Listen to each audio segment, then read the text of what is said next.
Stop messing around, stop fooling around, stop delaying, stop procrastinating. Get up, get out, get it done. Everything is possible, nothing is a problem, and anything can be overcome. I just get my ass up out of bed, I get my shit together, and I get out and I start the fight. And that will transform you from a mere mortal into a superhuman being. I've never, ever, ever met anybody who told me that they got rich watching their IRA or their 401k. There's a housing shortage everywhere in our country. There's no inventory. If you look right now, inventory is down so much year over year, and the demand has never been stronger. And it's not the normal demand. It's demand. So like in 2008, the demand for housing was in large part fueled by very relaxed credit and lending standards, and people were able to borrow money that shouldn't have been able to qualify to borrow money.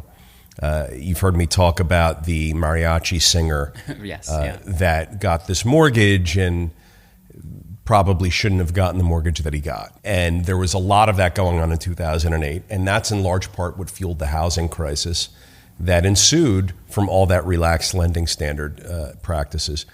Now we don't have a relaxed credit or loan environment. I mean, banks are pretty tight on who they lend to. They've got their processes shored up, and you have to qualify. So where is all the money coming from? Well, interest rates are cheap for those that are able to qualify, so there's a lot of demand there because money's cheap. But you've got the pandemic that accelerated decades of housing choices and housing behaviors in the marketplace. It accelerated all of that into 1 year. So people that were otherwise waiting 5 or 10 years to make a move, they did it now. People that were otherwise waiting 5 or 10 or longer years to get a house in the country or get a house out of the city so that they could have more space, they went ahead and did it now. And you're talking decades, potentially, of housing consumer behaviors that were squished into 12 months. And there's that demand, but you know what else you have right now? You've got demand from investors. Small, medium, and large investors are out there looking for single-family homes to buy, to rent out. Have we seen that before? We started to see that more after 2008 because there were so many single-family homes in foreclosure that large swaths of property in various states, Arizona and Nevada were big ones, Florida was a big one, California was a big one. Massive swaths of property were getting foreclosed on, and investors could come in and buy pools of non-performing loans and continue the foreclosure process or buy them out of foreclosure in the first place, depending on where you wanted to be in the chain, in the risk chain.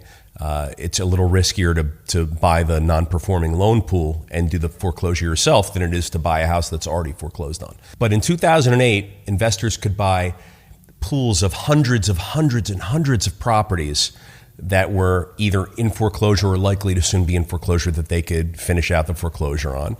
And this invited private equity and big permanent capital into the single-family home space where they never were before. People that bought single-family homes and rented them out were usually sort of smaller one-off investors that wanted a house to rent out or maybe a duplex to rent out, and they couldn't find a duplex, so they got a single-family house and rented it out. That's a different gig than multifamily. When you're talking investing in a single-family house for cash flow, for yield, you're talking about one roof, one boiler, one tenant, and you've got no economies of scale to speak of.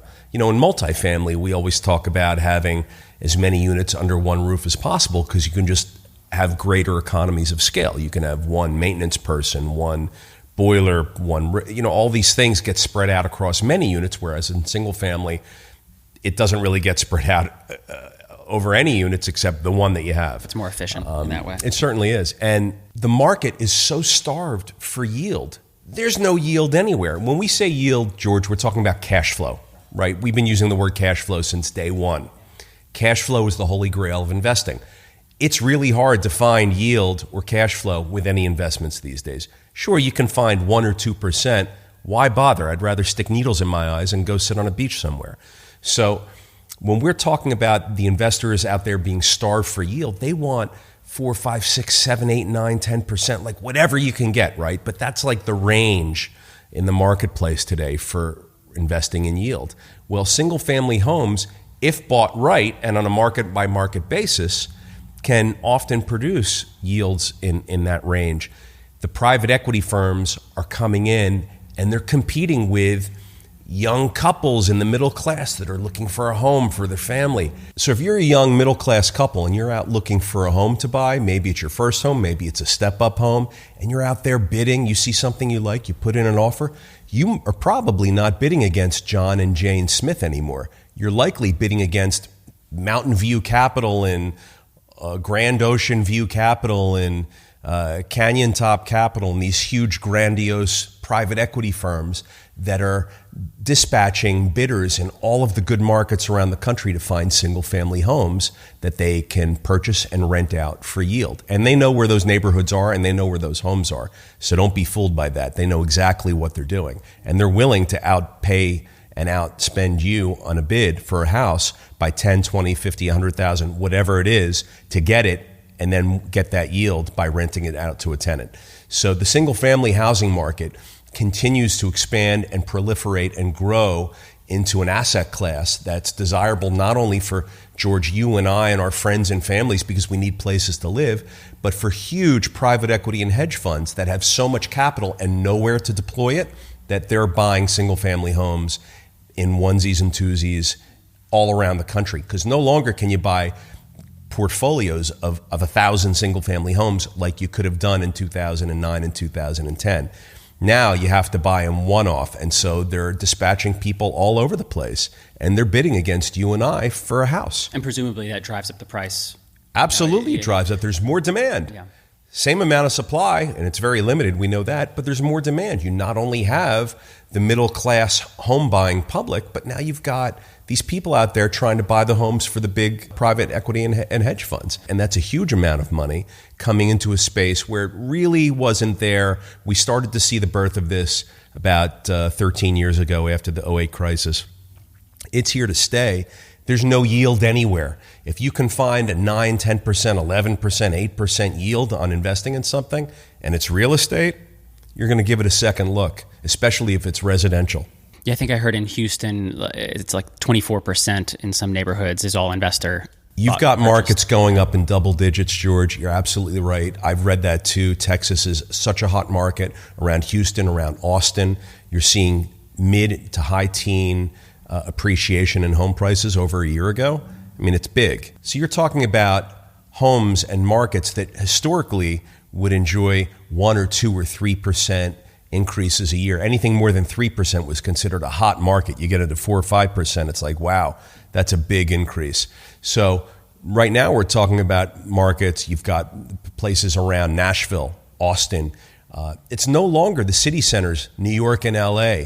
They used to be the recipients of all the big housing appreciation, which occurred year after year. But now it's these smaller areas. You've got places, Memphis is hot. You've got places in the suburbs of Chicago, and the Pacific Northwest is off the charts. And these places are going up 15, 20% a year in some cases. Why? Because there's so much demand for housing. There's a shortage of housing. The private equity firms are coming in. They're buying up everything, along with Mr. and Mrs. Smith and their kids, your neighbors, my cousins, your friends. Everybody's in the bathtub right now. There's a lot of demand for housing. Joe Biden just came out today and said his suggestion for solving our nation's housing crisis is to loosen zoning and building regulations so that people were motivated to build more. Thank God he said that, because really these states and these municipalities need to follow suit. If there's available land for there to be building and it comports with zoning without being too obnoxious about it, obviously you're not going to put an apartment building in a commercial part of town where there's car washes and parking lots, but you can put townhomes, multi-housing, apartment buildings, single-family homes. You can put that housing product in parts of town where you have available land and the highest and best use. You can get some density out of that, and create housing for people, that's how you're going to alleviate the housing crisis in America. You can't regulate your way out of it. You can't restrict it, because all you do is restrict and constrict the supply. There's tons of demand. The demand isn't going away. You have to create more supply. The way you create more supply is to build your way out of it. And, California's got to look into this. New York's got to look into this. The densely populated MSAs all have to look into this. You got to let people build. You got to create incentives. You're going to generate tax revenue if you do. You're going to increase your rateable base in the municipality. All of these towns and states are starved for money. That's why marijuana is becoming legal. That's why online gambling and electronic betting is becoming legal. And, you got to get money into these places. The governments don't have any. So they're going to look to you and I to fill their budgets with money. And the way that they're also going to be able to do that is by creating more ratables. The way you create more ratables is let them build. Loosen the zoning, loosen the regulations, create incentives for investors and developers to come in, let them build. George, we live here in a town right now that's going through all sorts of housing debate. You got to let people build. I'm sure that no matter where you live out there, that there's a shortage of supply, prices are increasing, rents are going up, the cost of living is becoming higher and higher and higher. You got to build your way out of it. You got to talk to your leaders, your governments, your governors, your city council people. Let them build. That's the way you solve this issue. You can't keep the supply the same when the population's getting bigger and expect that housing prices are going to relax. And you can't regulate your way out of it, because 100 out of 100 times when you put regulation on the supply of housing, all you do is create more expensive housing. It's supply and demand with everything. It certainly is with housing. You got to create more supply. Build, build, build. Yeah, no, that makes sense. You mentioned the difference between single-family homes and multifamily. I was curious, do you have any particular advice for property owners that are trying to transition from, maybe if they've invested or purchased in single-family and want to move to multifamily? It's funny. Most of the people I know in my industry are multifamily housing operators and owners. I can see why multifamily is a popular sector to get into. As we said before, you have economies of scale. You can have 50 units under one roof, and that's a business that you can make a go of. Conversely, if you're an investor in a single family house, you got one roof, one boiler, one yard, one tenant.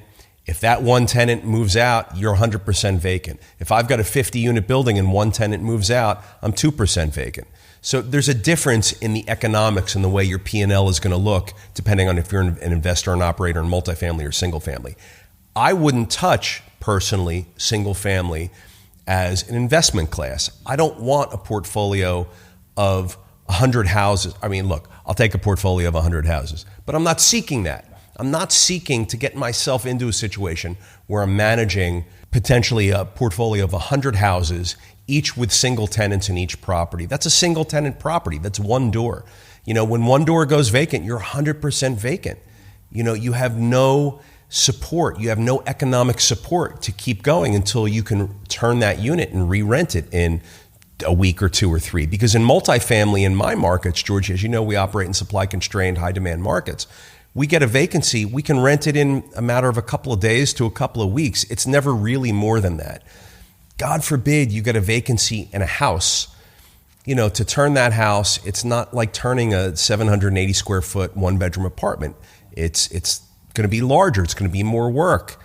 I don't know what the tenant did on the way out, but not only do you have to worry about interior painting and cleaning for the next tenant, but now you got to worry about exterior, landscaping, grass, damage to the exterior. Like, I don't know what the story is. Every house is different, but it's funny. I know some guys that they don't even want to touch multifamily. All they want to do is invest in single family, and they've got their model, they've got their markets, they've got their price point. So they cite what the median price of a home is in America as $220,000. They won't look at anything that costs more than $220,000. Now, for $220,000, you're likely not going to be very active in the northeast corridor of the United States where we're located, because around here, from Boston down to DC, and any sort of good area with a good school district, things are like $700,000-800,000 and up, something like that. So this guy is not buying around here, but where is he buying? He's going to Indiana, he's going to Arkansas, he's going to Michigan,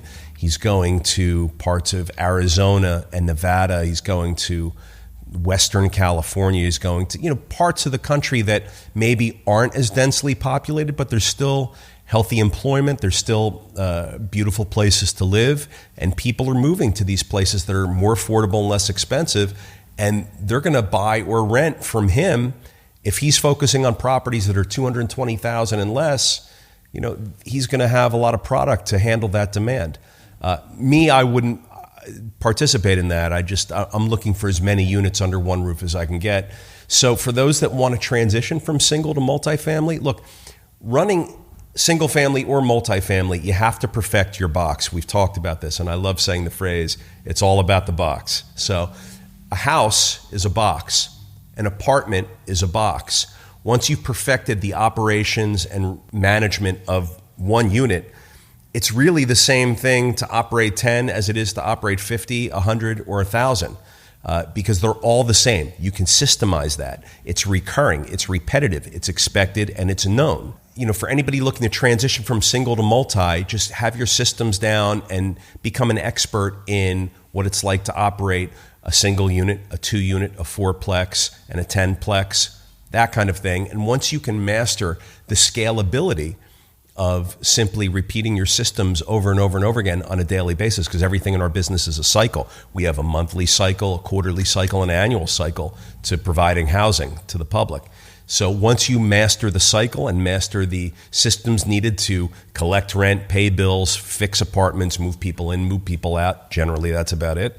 Once you've mastered that, you can take on as many units as you have access to. It doesn't become a matter of efficacy, it becomes a matter of scalability. We talked recently about that, George. Yeah. All you have to do is get your mind right for scaling. If you can operate 10 units, you can operate 100 units. If you can operate 100 units, you can operate 10,000 units. All you have to do is be able to scale and address the needs that are coming. You know what those needs are. They're the same day in and day out, week in and week out, and month out. It's the same thing. So just staff to handle those needs that are coming, and you could scale to as large as amount of units as you can get your hands on. Yeah, no, that makes sense. Yeah, it seems it's more of an issue of operations first, but then kind of just how hungry you are and how much you. Well, you got to have a pipeline. Yeah. You got to be good at what you do. You got to know how to collect rent. You got to know how to speak to people. You got to know how to hire people or staff for maintenance and fix a sink or a toilet or a light bulb or whatever. And you have to know how to market and promote your product and advertise it and show it to people and sign leases. You have to be good at all that stuff. But once you have to have a pipeline. So what's your pipeline going to be? If you're transitioning from single family to multifamily, you're coming in the multifamily. It's a very competitive space right now. Hey, single family is too. We just talked about that. Look, it's competitive everywhere. Let's just agree on that. Choose where you're going to be. Transitioning from single to multi, not such a difficult move if you're good at multiple location management. You got a house here, a house here, a house down here, a house up here. If you've got multiple houses, you're a candidate for transitioning to multifamily, because multifamily is multiple headaches under one roof, and multiple houses is multiple headaches in different locations. I think you'll find it to be easier. Yeah, you mentioned being good at leases. We talked a lot of great lease tips. Well, our viewers love the lease tips. Those videos are the ones that really resonate with people. They love that. And you know what? They give me a hard time too. Some of the comments are from people like the haters that chime in and say, "Oh, motherfucker, greedy landlord, I would never rent from you if you have that language in your lease." I don't know why they would say that. I'm not doing it to hurt people, and we don't hurt people, but it's business, and you have to be protected, and you have to offer a great product, and you have to have the right contract document. Look, there has to be limits and restrictions on everything. Otherwise, your business life is just a free-for-all.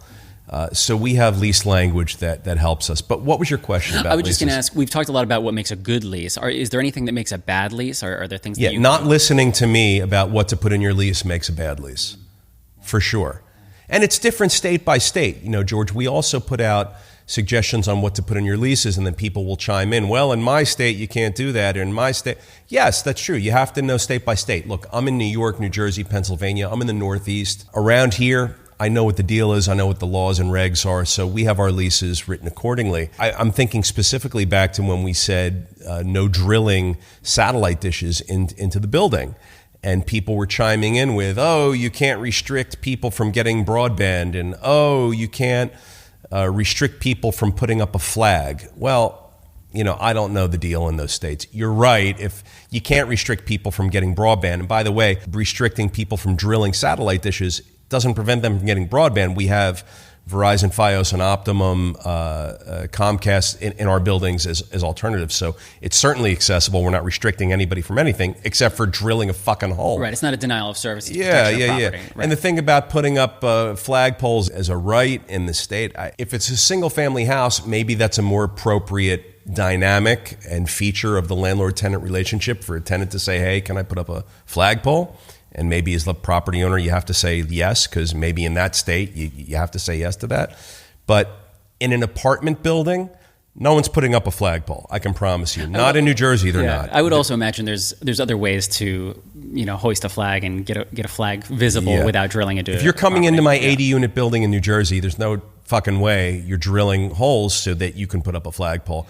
I'm all for flags. Believe me, I have one at my house. Like, I love waving a flag. I'm not trying to restrict anybody's patriotism or freedom of speech or anything like that. I just don't want you drilling into my building to do it. Totally. So, lease tips. So, I was thinking yesterday about a few things. So, we've talked a little bit about tips for language relating to appliances. I've thought of a few. So, number one, many of our units offer in-unit washer and dryer. We love the stackable thin twin unit. It's narrow.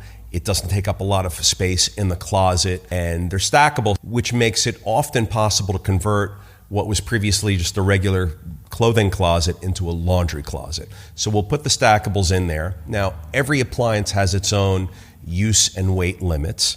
So the thin twin has weight limits on how much weight you can put in the washing machine portion of it, because as you know, it spins, and if it's too heavy and it's loaded with too much weight, it'll spin so much that it'll spin off axis and it'll break.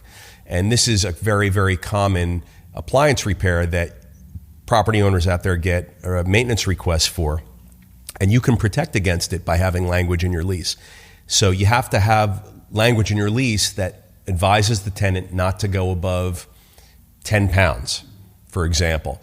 The heaviest things are jeans and towels and linens, because they get wet, they're heavy to start with, and when they get wet, they're just going to kill your washing machine if you overload your washing machine. So have weight limits in your leases. Check your manufacturer's operating manual for what the weight limits are, because every time you buy an appliance, they give you a manual that tells you what the weight limits are.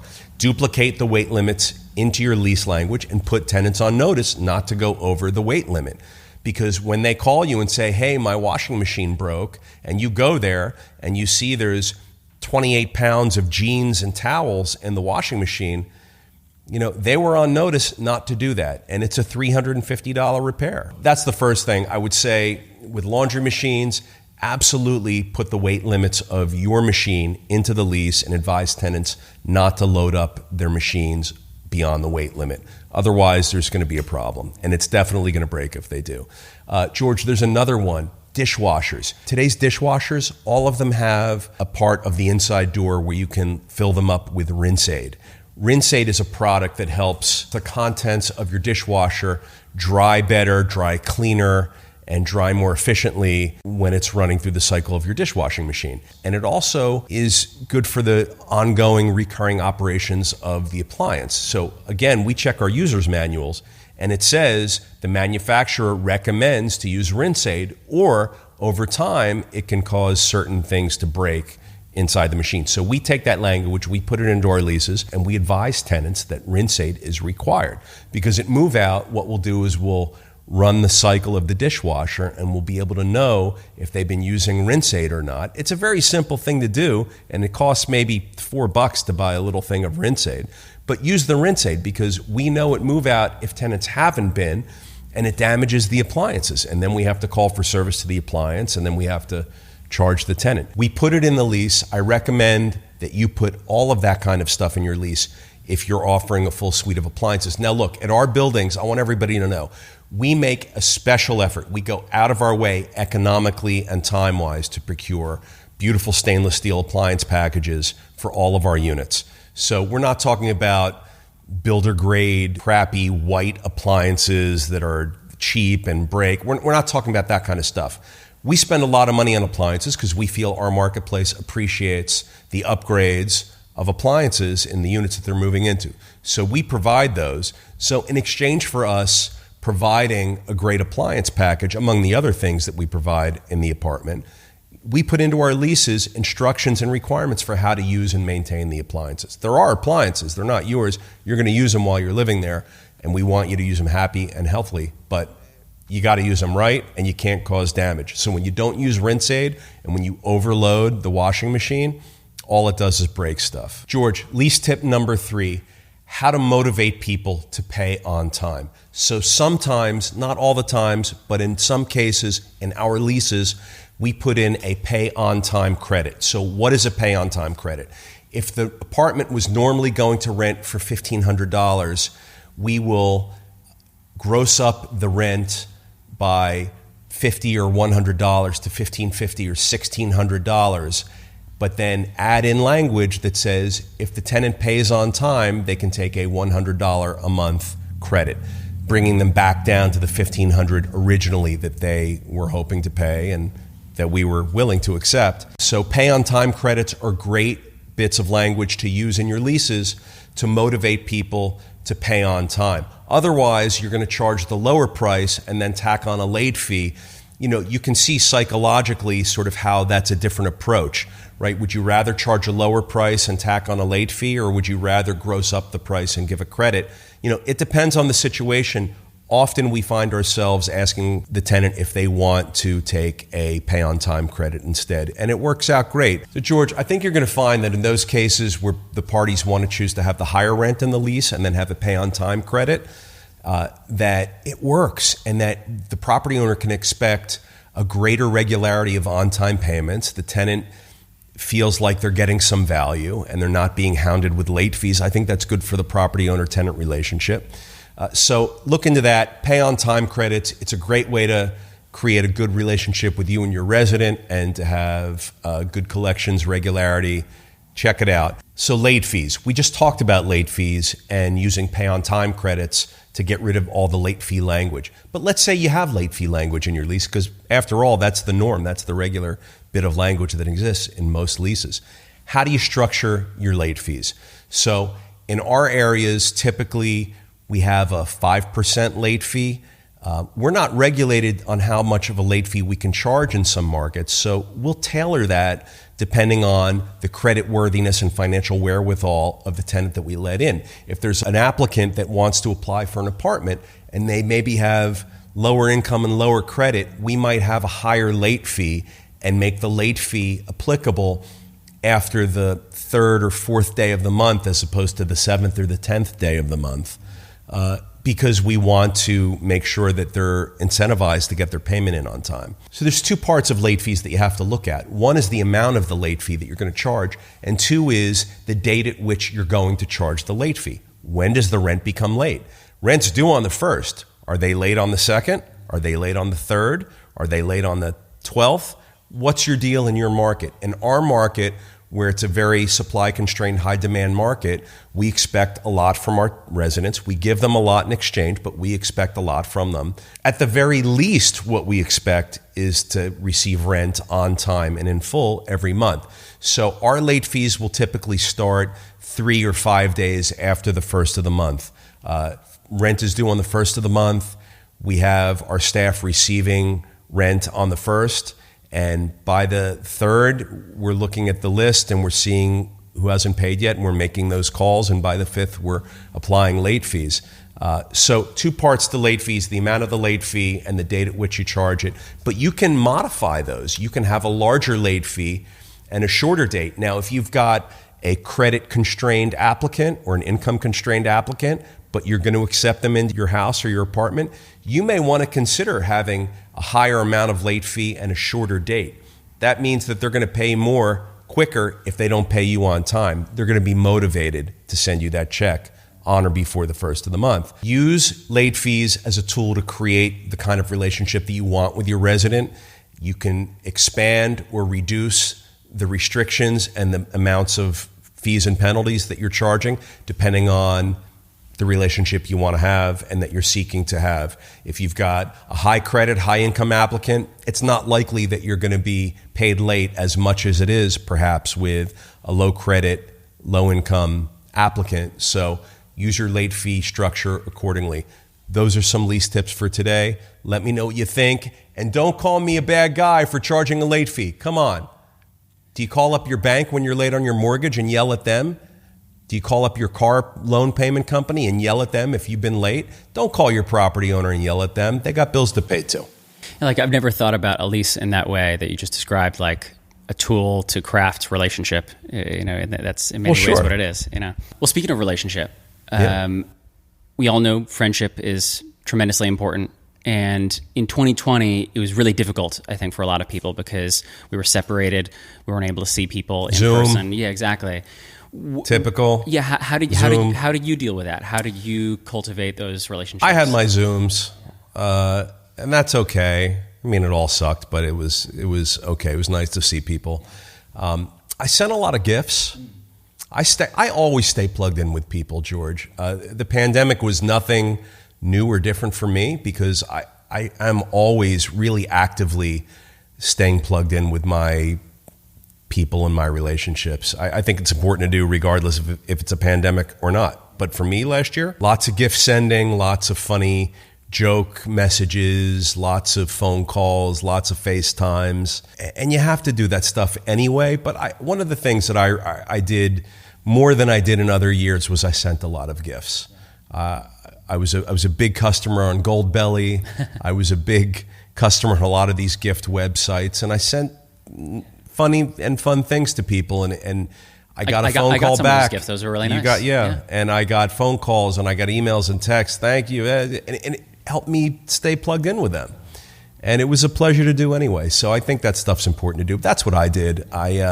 Is that something other people did for you when you were younger that made you think about that? Or I remember being in camp and getting the care package from mom and dad. Mm-hmm. And when that care package arrived, I remember how I felt. Like I couldn't wait to open it up. Comic books, T-shirts, candy, like whatever, and it brought such a smile to my face. And when they announced your name over the loudspeaker, Peter Siegel, come to the post office, you have a package. It was like, ooh, like the whole place was like, ooh, Peter got a package, right?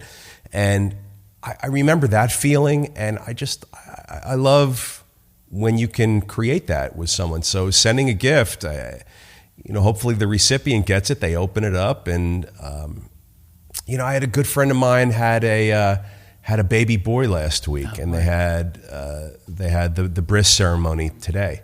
So I sent over a bunch of stuff to the house, and I couldn't be there, of course, but it was down in Florida.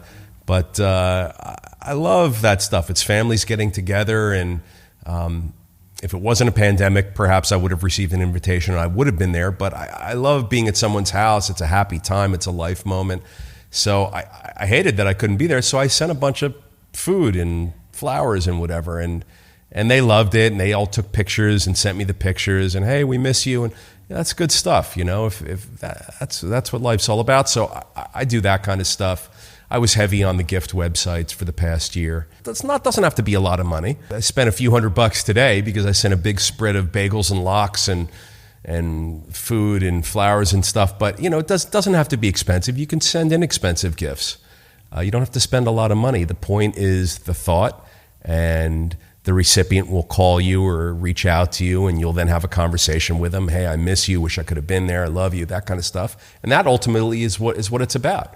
To hear I love you, and to say I love you, and to say I wish I could be with you. I mean, that's what you ultimately want to get to by sending a gift. I sent a lot of gifts, and it worked for me. I reached out recently on Instagram to a bunch of our followers and asked was there anything that they wanted to see from us or kind of content that they were curious about? What'd they say? And one of the big ones that kept coming back was a day in the life of Peter Siegel. So we might film something along those lines at some point in the future, but I was curious if you would want to talk a little bit about do you have a typical day? What does a day in the life feel for you? I don't have a typical day. I have a few standard versions that I'll go with depending on what's happening. If it's a field day where I'm on site and I'm driving around looking at projects and construction and development, that starts very early, and I'm on site, spend maybe a half hour at each location, and by lunchtime I'm back at the office. And it's important to get your eyes on the construction and the development and see the details as they're emerging and growing. Do you usually schedule that, or do they reach out and let you know? I schedule it. We'll schedule it with our project manager, and she'll take me around and show me what's happening and what subs have finished up and what inspections we've got for rough and finish. And I'll go look at everything and make sure it looks right. And it does 99.9% of the time, but it's important for me to see that with my own eyes. Yep. And usually get that wrapped up by lunch, and then I'll come back to the office and start pounding away at the rest of my day. I get probably, George, 400 or 500 emails a day, which is incredible. And not much of it is spam anymore. I spent the pandemic getting rid of all my spam emails, so I get a whole lot of email.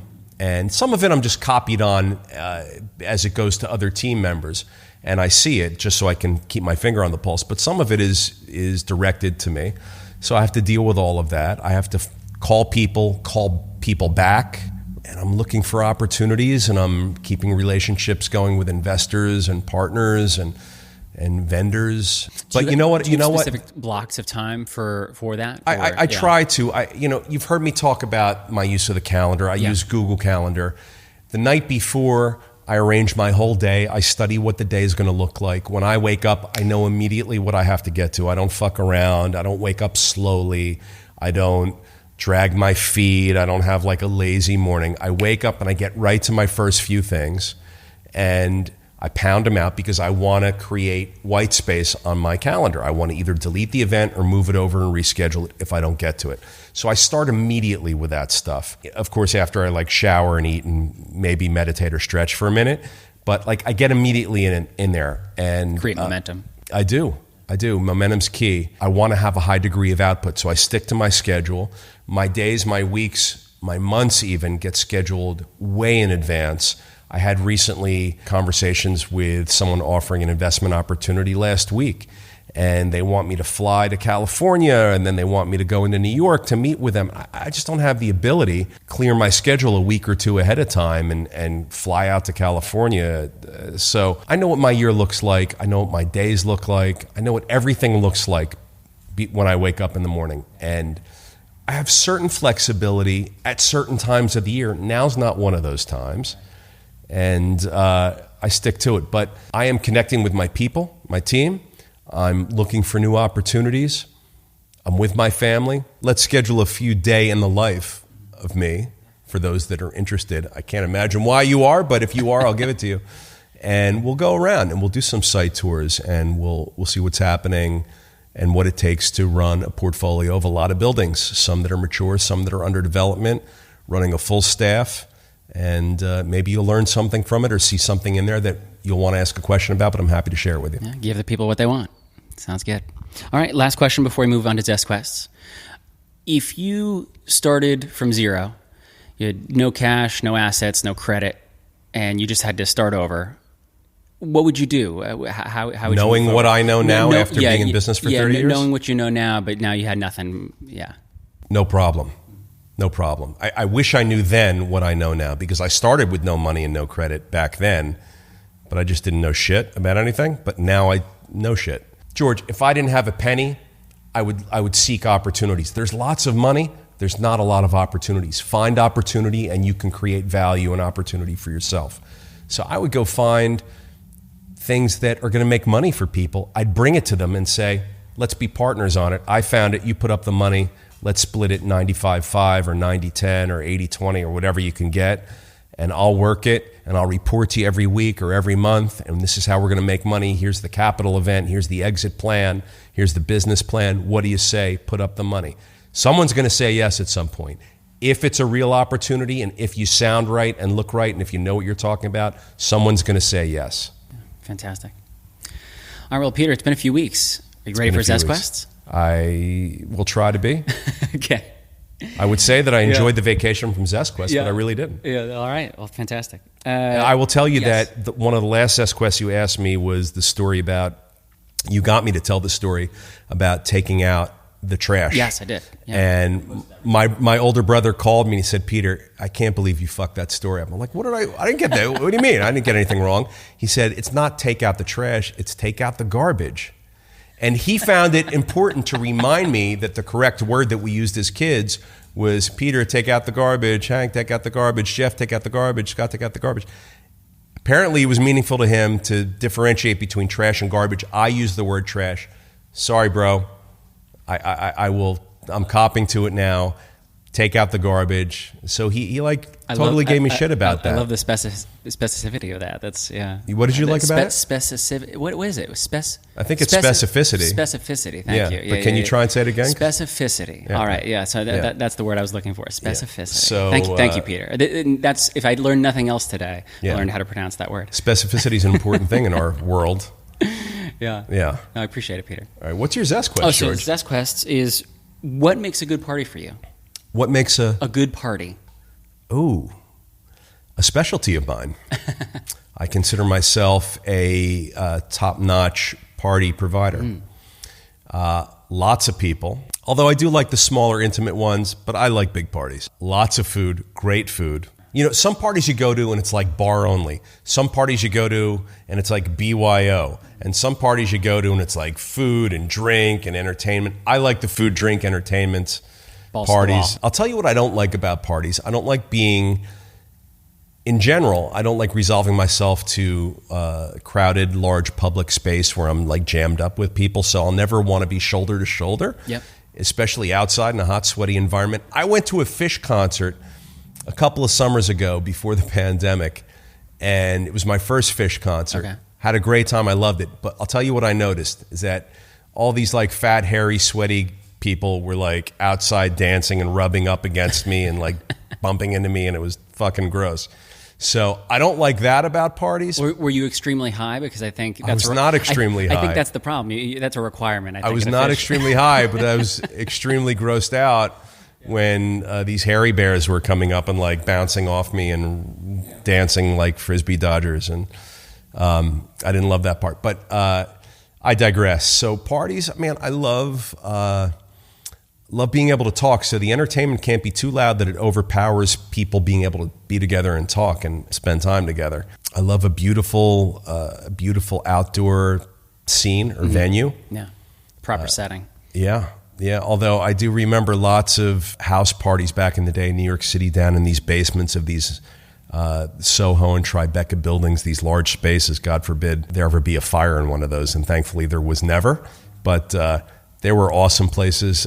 They were quite crowded and hot and sweaty. But I was a kid then. Yeah. But look, parties are about having fun, getting people together, laughing, enjoying yourself. So really anything that yields that is I'm cool with. Yeah.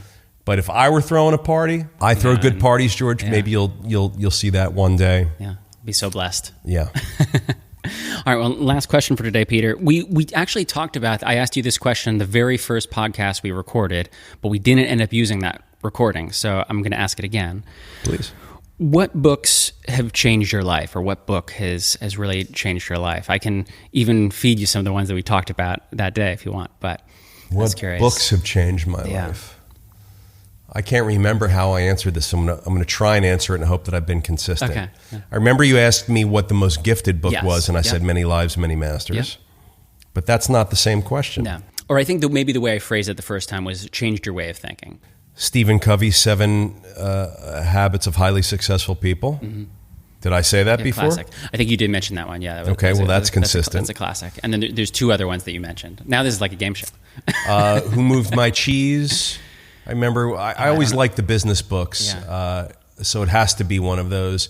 Winston Churchill biography. That was one of them. That was one. Yeah. So, what about Winston Churchill? He's a fascinating guy for me, an historical figure. He was sought after for his mindfulness, for his poise, for his experience in a few different fields. People that run things, be it private sector, public sector, I have an interest in that. Because it takes a certain kind of person to know how to govern, to be a leader, to make decisions on behalf of many. And Winston Churchill was one of these guys that was able to do that. It wasn't always the most popular decision, but he got it done and he stood behind it, and it ended up being most of the time the right thing for his people. And it's a tough thing to do because everyone's got something to say. Everyone's a critic. When you're the one making decisions, everyone's the judge and jury. You got to be able to take that. He could take it. And such a long career. Really for that kind of work. Yeah. I very, very interesting guy. The way he thought about things was very interesting to me. I'm a big fan of Winston Churchill. Always have been. Yeah. Maybe I got that from my dad because my dad read those books also too. A fan. Yeah. Cool. Well, that's all I got for you today. Wimpy. The one that you didn't mention that you mentioned the first time was Sun Tzu. Sun Tzu. Art of War. Art of War. Classic. Yeah. Sure. But great. You'll be forgiven for great. Now we can talk about it. Great book. Great philosophy. Great book. Great author.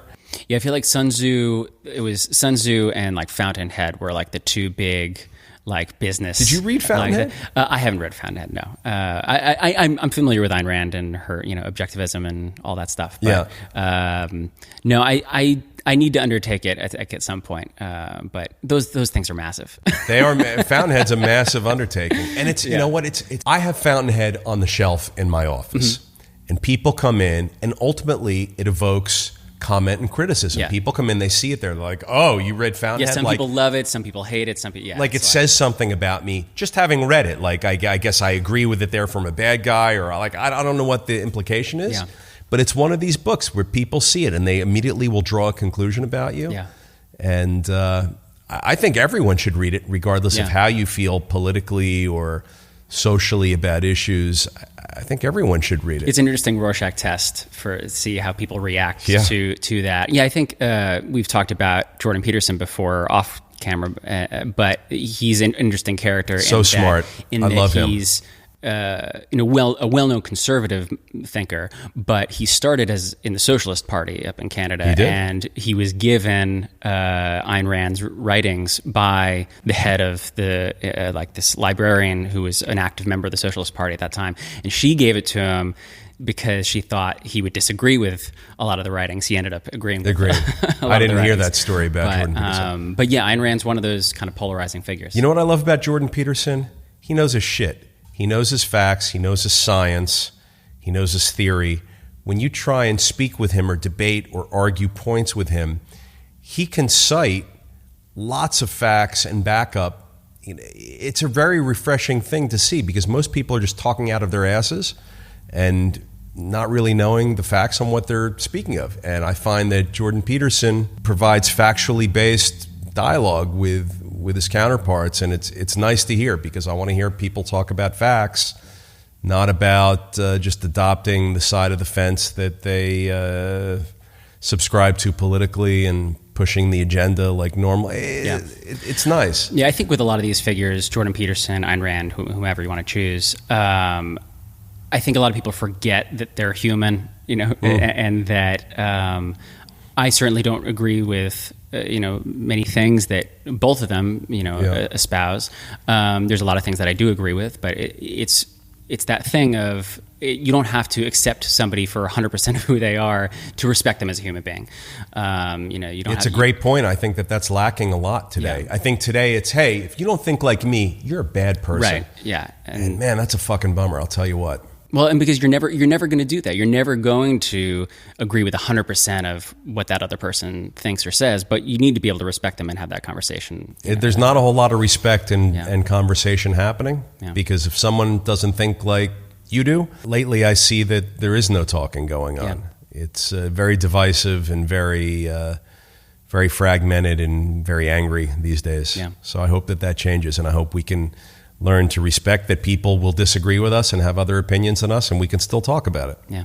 Well, I'm grateful to have this time to talk with you, Peter. Thank you. Do we disagree on anything? Not today, but I'm sure we will in the future. Yeah. All right. Have a great week. Thanks, everybody.